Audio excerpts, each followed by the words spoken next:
Sebetulnya kalimat-kalimat dalam sholat, pertama Rasulullah Muhammad SAW ketemu Allah, itu Nabi maju. Maju ini Jibril sebenarnya mau ikut, karena Nabi bilang, ya Jibril jangan tinggalkan saya sendiri.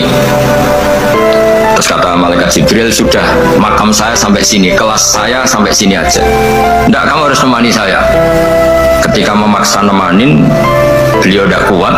Di beberapa rawat dijelaskan sampai beliau pingsan, sampai beliau tidak sadar. Akhirnya terus ada ayat wa ma minna illa lahu maqamun ma'lum. Kita punya kelas tertentu yang enggak levelnya sampai sana. Akhirnya Nabi masuk wilayah itu, area itu. Dan Nabi ngendikan at-tahiyatul mubarakatus sholawatut thayyibatul lillah. Kira-kira maknanya semua kehormatan, semua kebaikan, semua yang bersembah suci itu milik Allah Ta'ala. Lalu Allah menjawab, assalamu alayka ayyuhan nabiyyu wa rahmatullahi wa barakatuh. Bahwa kamu Muhammad mendapat salam dari saya, mendapat semua kehormatan, semua keselamatan. Kemudian Nabi itu karena sebagai hamba yang tidak egois, tidak ingin kalau nikmat dirasakan sendiri, tidak ingin kalau sedang senang beliau sendiri yang merasakan. Beliau ngendikan assalamu alayna wa ala ibadillahi sholihin. Ya Allah, tolong bahwa status selamat itu tidak hanya milik saya, tapi milik siapa saja yang soleh. Soleh itu ya sesuai kelas masing-masing. Setelah itu para malaikat melihat kebaikan Nabi yang seperti ini, melihat mentalnya atau keinginannya yang luar biasa untuk baik kepada semua orang, wa ala ibadillahi sholihin. Terus malaikat saat itu rame-rame bersaksi asyhadu alla ilaha illallah wa asyhadu anna muhammadar rasulullah.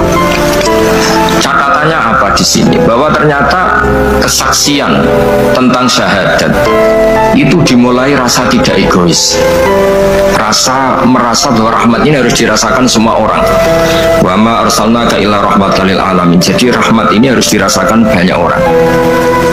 Kita tahu misalnya Islam melarang narkoba misalnya.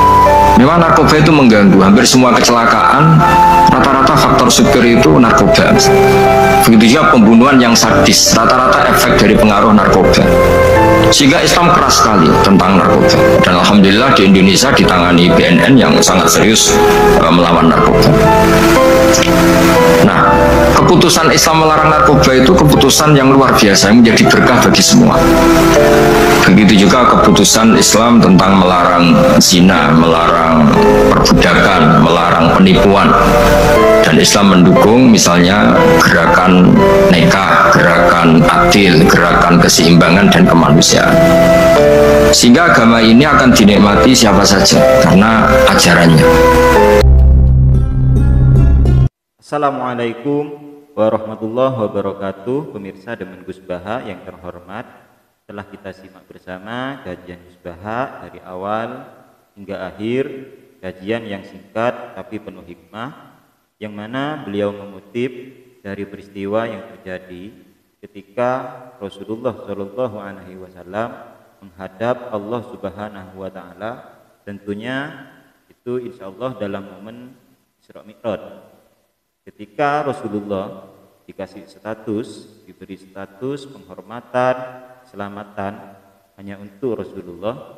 Rasulullah justru memohon semoga keselamatan ini dan juga penghormatan ini untuk segenap alam, untuk semua makhluk. Beliau masih memikirkan makhluk yang lain ketika beliau sudah dikasih hak, sebuah status yang sangat terhormat dan juga mulia serta keselamatan. Hingga di momen itu juga malaikat yang menyaksikan momen itu bersaksi kepada Rasulullah dan juga kepada Allah dengan bersyahadat asyhadu alla ilaha illallah wa asyhadu anna muhammadar rasulullah. Catatannya menurut Gus Baha dalam momen ini, kesaksian itu terjadi setelah melihat peristiwa ketidakegoisan Rasulullah.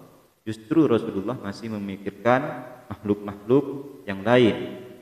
Seandainya renungan buat kita, seandainya kita bisa menekan egoisme dalam diri kita, khususnya semua masyarakat khususnya di Indonesia, para pejabat bisa menekan egois dalam dirinya, tentunya tidak akan pernah ada yang namanya kasus korupsi. Karena sama-sama kita tahu korupsi itu adalah mengambil sesuatu yang bukan miliknya, atau lebih tepatnya hak itu haknya rakyat tapi diambil, itu baru dinamakan korupsi. Seandainya kita bisa menekan ego, insya Allah korupsi, kasus-kasus korupsi di Indonesia tidak akan pernah ada. Karena kalau kita bisa meneladani Rasulullah dalam momen itu, bahkan status yang diberikan Allah itu kan sebenarnya sudah hak buat Rasulullah, tapi masih memikirkan makhluk yang lain, ingin berbagi kepada makhluk yang lain, akhirnya justru membawa kemuliaan kepada Rasulullah hingga Rasulullah itu disebut rahmatan lil alamin. Mari kita sama-sama berdoa, semoga kita semua bisa mengambil hikmah dan juga kita bisa menekan ego dalam diri kita, serta para pemangku kebijakan di negara kita semoga bisa menekan egois, bisa memikirkan rakyat, hingga bangsa kita menjadi bangsa yang adil, yang makmur, yang sejahtera. Teman-teman yang punya pendapat yang berbeda bisa disampaikan di kolom komentar. Jangan lupa like, komen, dan subscribe, serta nyalakan tombol loncengnya. Sampai jumpa di video berikutnya.